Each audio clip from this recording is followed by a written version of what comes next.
Right, last week we looked at the construction cost. This week we are going to look at planning of our construction project in Lusaka. What we are doing and how we are getting on to move the project from where it is to what we want it to be. Stay tuned and I will be back after this.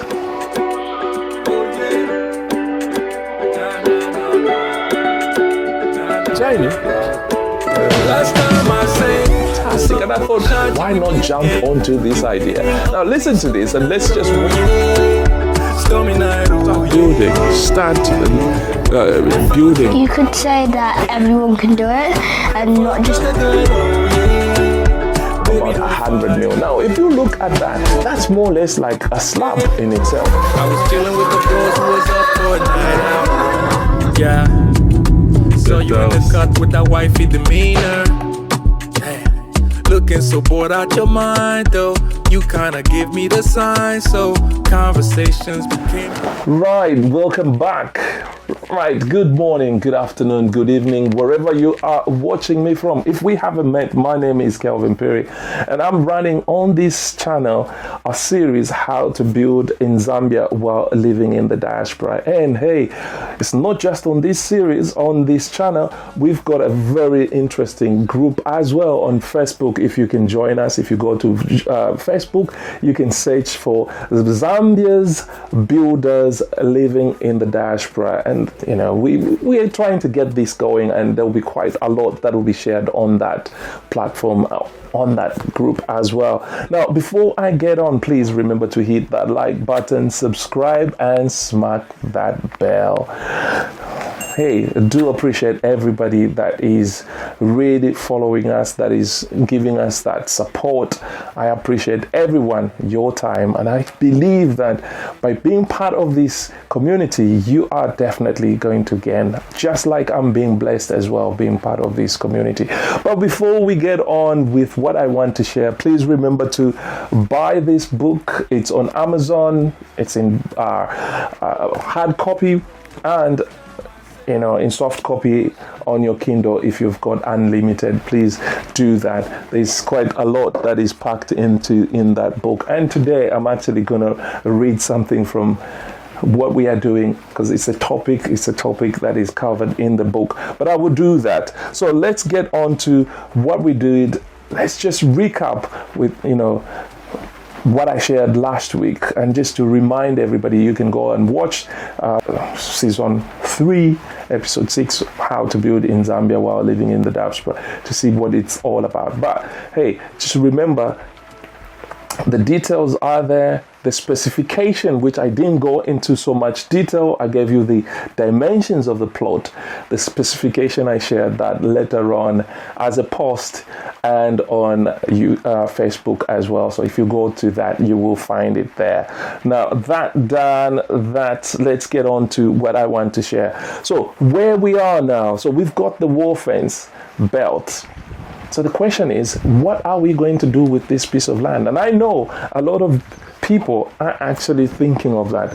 Maybe the wall fence is an easy one to do, but again, to arrive at building a wall fence, there are a lot of things that you have to look at, planning and all that. And I think for us, the reason why we thought we start with the wall fence is to secure the plot, because obviously you've heard of encroachment, people getting into your piece of land, and all kinds of stuff. Oh, somebody comes and easily sell your plot, but this is not. We don't expect this to happen on this piece of land, because this is all private property. It was a farm. But we probably don't expect that. But it would happen if you just any other places where somebody come and sell your plot because you haven't done anything. So in order for us to secure that plot, we thought the best thing is to build up the wall fence. Now, that is where we are. It took us about 10 days. I've shared that. It took us about 10 days to do that. But the thing is now is, what are we going to do next? What are we going to do? Even if we know exactly what we're going to do, for how long do we have? So many questions. What are we going to do next? All right. How are we going to do it? All right. How are we going to finance it? All right. Do we have the resources in terms of materials, labor, all these things? How are we going to supervise it? This is now the point where we are now, and I want to try and share this, just like I've said on this series, that I want to try and walk with you guys and show you that it can be done. So now, this is where we are, planning. So I'm going to read a chapter from a section in my book, because I've marked it here. This is Building Dreams Across Continents. So I'm going to read, this is chapter 1, which talks about, ask the question, why build in Zambia? Now, we are at planning stage. So what I'm going to read is just a small section there which says, in setting goals and expectations, because this is what we are now trying to do, planning. We are trying to set those goals and expectations. It says, embarking on a construction project in Zambia is a monumental endeavor that requires careful planning, strategic vision, and a clear understanding of the goals and expectations that underpins the journey of building dreams across continents. Setting realistic goals and managing expectations are essential components that shapes the trajectory of construction projects, ensuring their success, sustainability, and impactful contribution to the Zambian landscape. Now, right, so there's more that's covered under that section there, defining clear goals, understanding local context, engaging stakeholders, balancing aspirations and reality, managing expectation. So you could say, well, that sounds like I'm going into college. But anyway, let's now try and do these things in practice and saying, how does that look like? How am I doing that? So, where we are now, I'm actually talking to architects. I'm actually talking to 3 architects that I am talking to, and I've shared what our aspirations are. Now, being a quantity surveyor for me, I'm trying to measure what we can deliver, being realistic, and at the same time looking at the finances, which obviously we are going to look at when you start looking at factors that you need to consider. So before I get into that, let's just look at factors that you need to consider when making those plans. Now, one of them obviously is the market trends. What are the current trends in the construction industry in Lusaka, Zambia? So you need to put your ear to the ground so that you can hear exactly what's going on. We'll try on this channel to give you that news on Bridges to Prosperity series, what is going on in terms of market trends and economy and all that. We'll try to do that, but you need to do your due diligence. You need to make sure that you understand exactly what's going on. Regulatory, the number 2 is regulatory environment. Are there any changes in the regulations or policies that might impact our project? So you have to look at that. Again, there's so many sites or websites or groups or Facebook groups or even YouTube that are giving so much useful information that you need to be looking to and just make sure that you know what is going on. Number 3 is the budget constraints. What are our financial capacity for future projects? Do we have the money to build what we are trying to build? So you have to be realistic. It's not just because wamona ntwedo bamusonda nabakula chimansion nabakula ama flat 15 now what you kanka yetstana ine kanka yekula, you have to be realistic. I think when you are building back home, it's we have to be realistic. Can I afford this? How can I do it? Or even if do I have the money? Or how can I stagger this so that I achieve that? So those are things that we need to be looking at, making sure that we understand that. Resource availability, number 4. Do we have access to necessary resources such as materials, labor, and technology? When you talk of technology, we're talking of technology like, how to manage projects when you are abroad. You use the WhatsApp groups and all those things. Am I able to do this?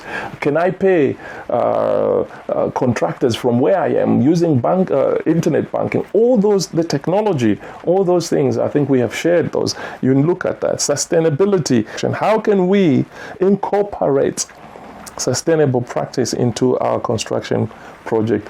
There's a lot of sustainable practice that we have to look at and incorporate those for the benefit of the environment. And of course, now we know one of the key ones is I can put solar panels. How am I going to buy? How much are the solar panels in Zambia? Can I do that? Or maybe buy the panels where I am and then ship them. How does that look like? Can that be done? Right. So those are the factors that we have to consider. So now getting on to where we are and obviously taking those factors into consideration even as we build. Now, like I said, I am looking at three architects that I'm talking to, and I have a plan in place as to what we want to build. So what we are doing is talking to the architects, sharing that vision. And I think for me, what is really important is looking at the costs. Can we afford this? If we design the buildings like this, is that achievable? Can we do the project in phases? And how does that look like? So for instance, if I'm looking at building maybe let's say 8 apartments, I would say to myself, I can't build those apartments in a go. Can I build in phases? So how does that look like? So if I build in phases, am I able to rent those apartments, the first 2 that I've done? Can I rent them while I'm building there? So there's a lot of planning that is involved. And how much would that be? Is that achievable? Do I have that money to build those first 2 flats? And how much return is that going to give me? Because what I want to do is invest in there and start reaping so that I can use that money to do the next phase just like that until I finish. How does that look like? So this is the stage where we are, and it's quite interesting the way I'm looking at it. It's really important that you really look at these things critically, because you don't want to try and start a project and because and then down the road you get stuck.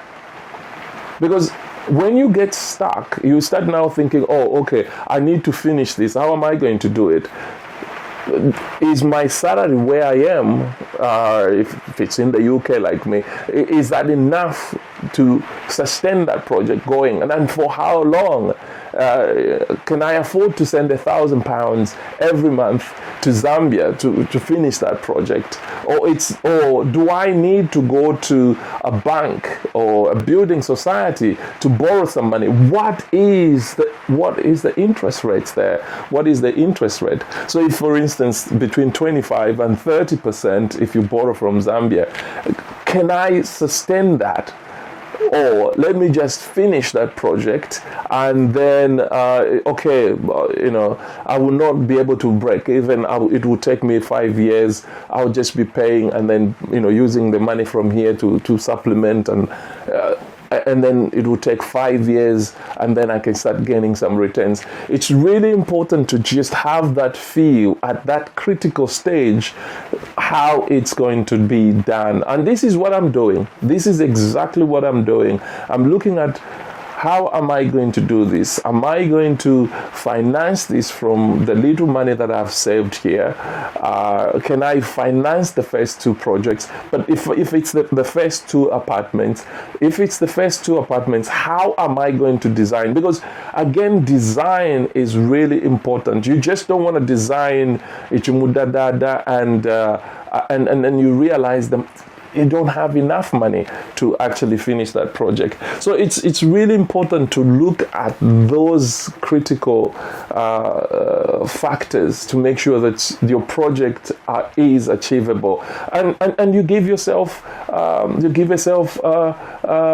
time frame. Actually, I was just reading about this managing expectations. Let me see. Yeah, so there we are, managing expectations. You need to make sure that you have these goals set so that you can actually see when you get to the end of the year and say to yourself, you know what, I've actually done it. I've done that. Whether it's just putting a borehole, whether it's just putting a shed or whatever, it is something.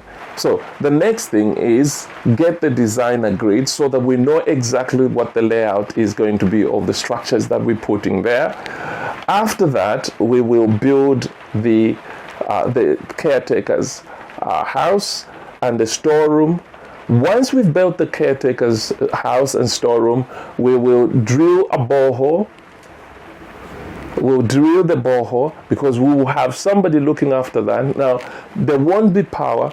Possibly the borehole will be powered by solar panels, and so that's the reason why we need to have somebody there, make sure that the whole place is secured, gates, and we have the pumping of water. Now, because now we know exactly how the layout will be done, we can start planting some trees, flowers, even before we start building. We'll start doing that. And once we've done that, that could probably be all we do this year. That's all we do this year. We don't know. But maybe next year we can now start the apartments. But this is all about planning. So by staggering the works, it gives you enough time for you to save, save the cash, look around where you can get money to help you build your project in Lusaka. Now, I will be sharing more of these as we go on, and if you have any questions, please don't hesitate to get in touch with me. It's really important that we get on and make sure that we finish those buildings that we are doing back home in Zambia. Please, I hope this has been helpful. I hope so. But if you have any questions, like I said, just get into the comment section there or get in touch with me by email, and I will get back to you. So I will probably do a sketch program of what I am doing, and I will share that on Facebook, with our friends on Facebook, and then we could probably have a chat there, and maybe there will be somebody who has experience building apartments and how have they done it, and we can have that conversation. So if you are here, get onto Facebook, have a look at what we are doing there, and then we can take it up from there. Please remember to hit that like button, subscribe, and smack that bell. And I'll see you in the next video. I did say I will share a bit the insight behind a stranger in a familiar skin. I just thought, let's wait. I will do that. Possibly not now, maybe in the next few videos. But please remember to just keep on watching and following us, encouraging us if we're doing the right thing, if you feel this is the right thing, or if you have any questions that you want or any topic that you want me to cover, I'll be happy to do that. God bless you, and I will see you in the next video.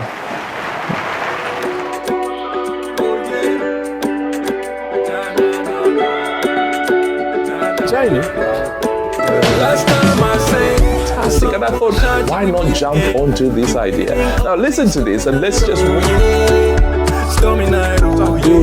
start building. You could say that everyone can do it and not just About 100 mil. Now, if you look at that, that's more or less like a slab in itself. I was chilling with the girls who was up for a night out. Yeah. So you in the cut with that wifey demeanor.